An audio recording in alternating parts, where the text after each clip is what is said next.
Hello everyone! It's me again, Noy, and for today's vlog, wala muna tayong full vlog. Storytelling muna tayo. Very short storytelling lang about sa bahay nito. Alam nyo bang nag-start lang to dahil sa plano kong magkaroon ng cabinet.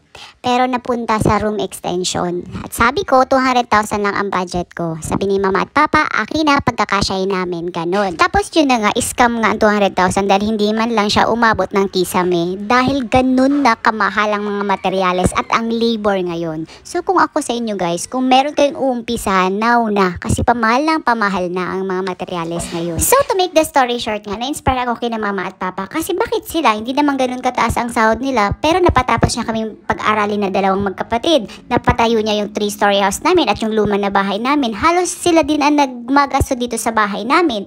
So sa tingin ko, depende yun sa lifestyle ng tao.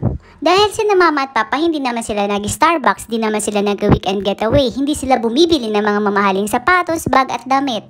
Kaya siguro, if aalisin ko ang lifestyle na ganun, ay mabubuo ko din itong bahay na to. So kung kaya ko, sure ako, kaya nyo rin. Aayusin lang naman natin ang lifestyle natin. So that's it for today's video guys. Sana na-inspire ko kayo. So ito na nga yung kwarto ko. Nag-start lang to nung April. So ayan na, pag-gising ko isang umaga, buo na siya. So ikakabit na this week yung bintana. So babalikan ko kayo pag nakabit na ulit yung bintana. Okay, bye-bye guys! Mwah!